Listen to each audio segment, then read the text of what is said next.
Hi, fam. Welcome to the show again, Mike's Town Square, where we try to bring you real talk, break it down.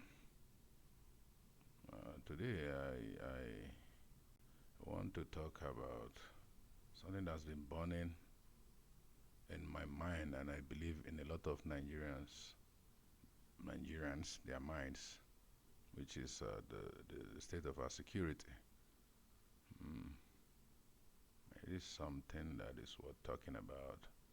Insecurity, mainly focusing on the headsman connection to it, and what I think the government should be doing, but are not doing.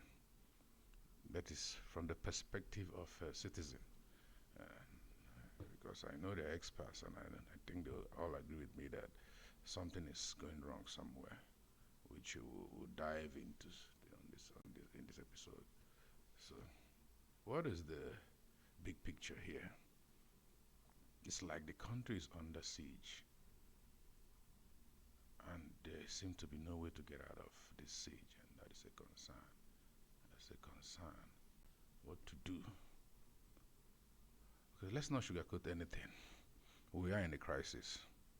You check from banditry up north, northwestern side.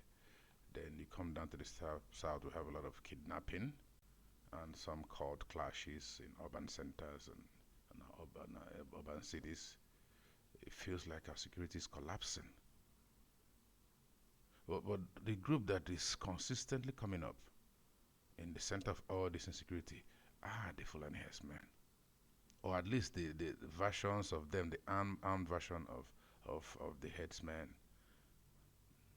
So the question is, are Fulani Herdsmen violent?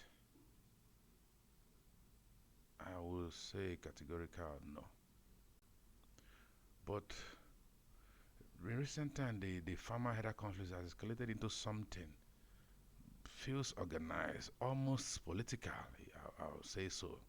It feels absolutely political, and the onus on the politicians, the government, to prove us wrong.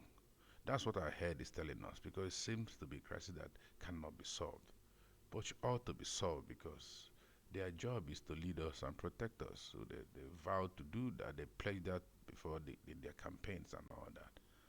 So if you look at it historically now, herdsmen always roamed. When I was younger, I used to see them roam down south here, so down south here. So it wasn't a problem in the past. So something changed. What changed?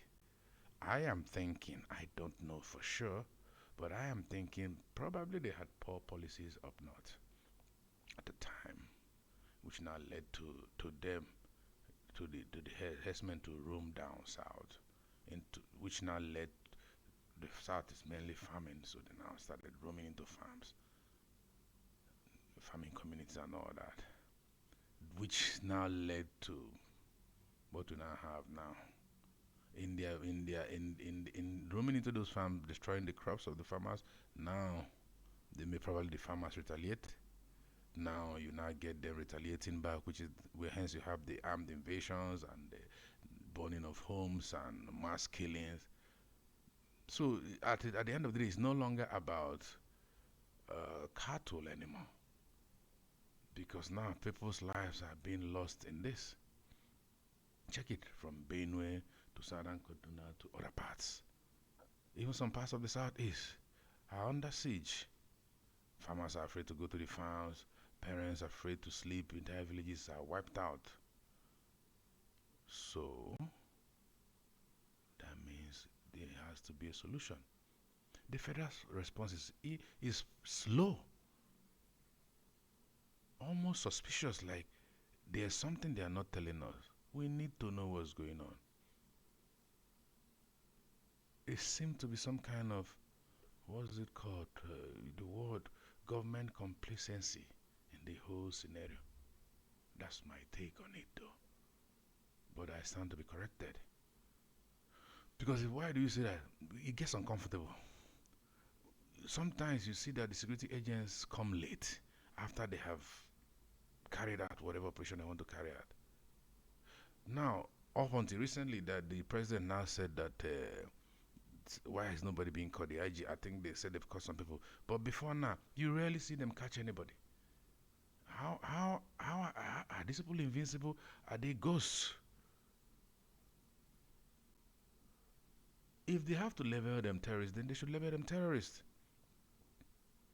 You either do that, or you now find who are the prominent leaders who can. Let's even know the root cause of the problem. I know it's dispute about land, but there should be something that can be worked out where lives are not lost. We are complaining about cost of living, cost of food. The farmers aren't going to farm. I know, for instance, that Benue is a place that a whole lot of our food comes from. Now, if you are killing the TV people and the Ndomas, right? How do we get our food? Why won't food skyrocket? And I'm guessing it's affecting the Fulani Herdsmen too, because the meat is high too. Because probably, who knows, maybe they are too scared because some other people are giving them a bad name. The ones that are not violent.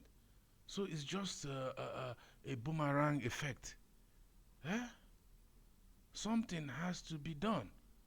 And the government needs to recognize this and do something to improve, because if people cannot feed, it's a problem. Benue is integral to the food security of Nigeria. Benue in particular. Other places have been hit, but start from there. If you resolve that, you can resolve the rest of the nation. Or are we saying that Benuans are less Nigerians than the rest of us? It's quite disheartening. I don't wish anybody ill. Nobody should die for anything. If there are sociopaths that are causing this, then they should be arrested and taken to some kind of mental institution where we'll find out what is wrong with them. That has to be some other thing. So, what must be done? Either the government declares these bandits, these herdsmen, terrorists, because they already did that to the bandits already. So, the same must apply. So that we can know the ones that are ordinary law-abiding herdsmen and the ones that are armed bandits. Strengthen the local security. I know state police is a problem because there are so many intricacies. I'm not going to speak to that. The people who are smarter than me should discuss that one. I'll try not to get involved in that. It seems to be more complicated than I think, than I envisage. So I'll stay out of state police for now. But even with the police we have already, strengthen them, strengthen the vigilantes and the local team. Some, like in the West, they have the Amatokun. Should have some other things like that. Give them proper training and finance them. The state governments can come into that to assist the federal government. Huh? Is that a big thing to ask from our government? Then when you catch these people, the ones, I think they said they caught 53 people, prosecute them. Who are their leaders? Who is financing them to do this? Huh? And look for the root cause of this problem. Is it grazing routes? Is it ranching? Dialogue. Then the prominent leaders from the north should help out too. Discuss with the government, or form a team, a committee to look into this and resolve this.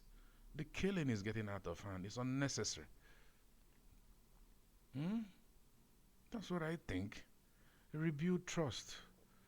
Government must be seen, especially the federal government, must be seen to be protecting its people.